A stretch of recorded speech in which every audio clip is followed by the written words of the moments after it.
In this lecture video, we're going to be looking at estimation in the context of the randomized complete block design. Now let's first look at the logical relationships among the constructs that we'll be looking at, and then we'll look at the conceptual development that will follow in learning how to estimate these constructs. So the logical relationships are as follows. The most general type of construct that we'll be looking at will be linear combinations of one or more treatment means. Now, as a special case of that would be individual treatment means. Another special case would be contrasts of two or more treatment means. And then a special case of a contrast of two or more treatment means would be differences between two treatment means.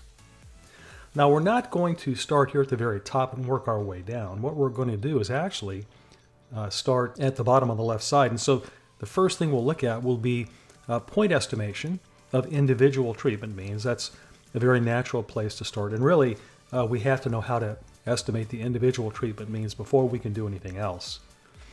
After that, we'll look at point and confidence interval estimation of differences between treatment means. We'll then look at point and confidence interval estimation of contrasts of two or more treatment means. Then we'll look at point and confidence interval estimation of linear combinations of one or more treatment means. And then finally, we'll work our way back to the individual treatment means, and we'll see how to construct confidence interval estimates for those individual treatment means. And so from the standpoint of the conceptual development, we'll look at point estimates of individual treatment means first. Then we'll look at point and confidence interval estimation of differences between two treatment means. We'll then move up in our diagram and look at point and confidence interval estimates of contrasts of two or more treatment means. We then move to the very top and look at how to construct point and confidence interval estimators of linear combinations of one or more treatment means. And then once we see how to construct confidence intervals for linear combinations of one or more treatment means, then we'll be equipped to be able to come back down and construct confidence intervals for the individual treatment means. So let's first look at point estimation of individual treatment means.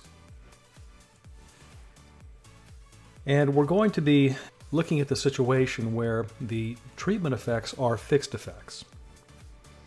So recall that the means model representation of the randomized complete block design is given by this model here, y sub ij equal to beta sub I, which is the effect of the ith block, plus mu sub j, which is the effect of the jth treatment. Again, mu sub j, the treatment effect is a fixed effect, and so mu sub j would be the mean of the jth treatment. And then plus the random error term, epsilon sub ij. Again, the first subscript I corresponds to the block, I going from 1 to r is the number of blocks. The second subscript, j, represents the treatment, and there are t treatments, and so j is going from 1 to t. So y sub ij is the response measured on the experimental unit that is receiving treatment j in block I. Beta sub I, again, is the effect, the random effect, of the ith block on the response. Mu sub j is the mean treatment response under treatment j. Again, treatments in this context are fixed. And then epsilon sub ij is the random error associated with the experimental unit receiving treatment j in block I. Now, the goal here is point estimation of the treatment means. In other words, estimation of the mu sub j's. And so an unbiased estimator of mu sub j, which again is the mean treatment response under treatment j, is provided by the mean of the sample receiving treatment j. All right, so y bar sub dot j, all right, so that is the notation we're using for the mean of the responses that are receiving treatment J. So this is an average across all of the blocks here. We can see that we take every observation, every experimental unit in each of the blocks that has received treatment J. We measure the response on those experimental units, and then we're averaging those responses. And because this is an unbiased estimator of mu sub j, we will denote it by mu hat sub j. All right, so this is our point estimate for mu sub j. Now, in order to go any further, for example, to construct confidence intervals for mu sub j, or perhaps to test hypotheses about mu sub j, we have to know something about the sampling distribution of mu hat sub j, this unbiased estimator of mu sub j. And one of the things that we need to know about it is its variance. So again, this is a random variable. It's a statistic computed from a sample. Because it's a statistic, a function of the sample, it's a random variable, and that random variable has a probability distribution. And one of the characteristics of that probability distribution is its variance. And so that's what we're talking about here. All right, so the variance of mu hat sub j can be shown to be 1 over r times the variance of the blocking effect plus sigma squared, which is the variance of the error term. All right, so that is the variance, that's the actual variance of mu hat sub j. And we can then take the square root of that to get an expression for the standard deviation of the sampling distribution of mu hat sub j, or in other words, the standard error of mu hat sub j. Okay, and so we have we have expressions at least for the variance and the standard deviation of mu hat sub j. Now notice that both the variance and the standard deviation of mu hat sub j, they involve both the block variance, sigma squared sub beta, and the error variance, sigma squared. All right, and the other point here is that we don't know sigma squared sub beta, we don't know sigma squared, and so we're not going to actually be able to calculate the actual values for the variance and the standard deviation of mu hat sub j. And so we're going to have to try to figure out how we can come up with estimates for the variance and the standard deviation of mu hat sub j. Okay, so that's an important point to consider. But also, again, remember that, and again, this is another important issue, that the variance of mu hat sub j involves both the block variance and the error variance. So the model variance components, sigma squared sub beta and sigma squared, are unknown. And because of that, as we were just saying, the variance and the standard deviation of mu hat sub j can't be computed exactly. We're not able to calculate, again, the variance or the standard deviation because we don't know these two variance components.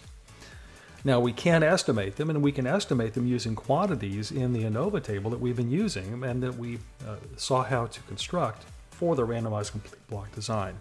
And so one way to estimate these parameters, these variance components, would be using method of moments. Okay, and the method of moments estimators for the model variance components are obtained from the mean squares for error and the mean square for blocks that are provided by the ANOVA table, and we utilize the expected mean squares of the mean square for blocks and the expected mean square for the for MSE, the mean squared error. We use those expected mean squares, and then we come up with these estimators for sigma squared and sigma squared sub beta. And so the estimator, and it's an unbiased estimator for sigma squared, the variance component of the error term, is sigma hat squared equal to the MSE. All right, so that shouldn't be too surprising.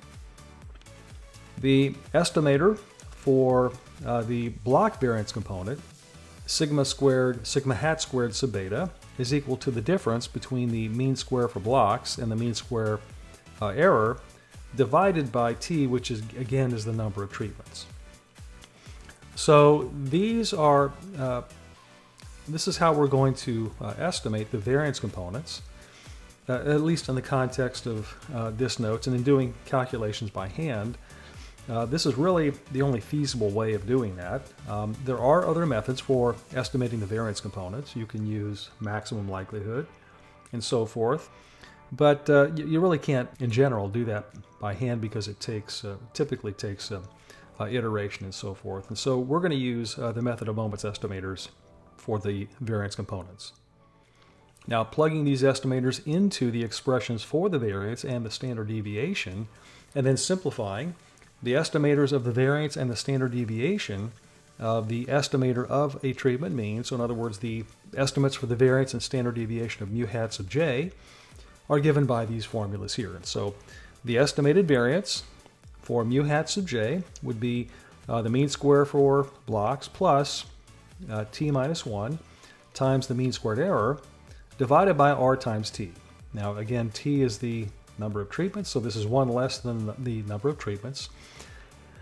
And we can also think of this as the number of degrees of freedom associated with treatments. The denominator is the total number of observations, r times t, the number of blocks times the number of treatments per block. And then once we have that, we can take its square root to get the estimated standard deviation of mu hat sub j. All right, and so that's given here. Now, a 1 minus alpha times 100% two-sided confidence interval estimate of the treatment mean mu sub j is going to be of this form, which should be familiar to us now. We're going to start off with a point estimator, mu hat sub j, and then we'll go a distance to the left and to the right, minus and plus, a distance that is called the margin of error. And the margin of error, again, is the product of an interval coefficient and the estimated standard deviation of the sampling distribution of the point estimator. Now, I've denoted the interval coefficient. All right, we see it looks like a t-value, but I've changed the notation just a little bit, and I'm putting an asterisk up here. All right, and the reason is, as we'll see, we don't quite know what that interval coefficient is equal to. All right, and so I'm really not going to say much more about that quite yet. We will in a few minutes, but the bottom line is that in order to construct this interval, we have to be able to calculate the margin of error associated with mu hat sub j. And that margin of error, again, is the product of the estimated standard error of mu hat sub j times the appropriate interval coefficient. All right, but before we can do that, we need a few more results in order to determine what that interval coefficient should be. And so we'll look at that in a little bit.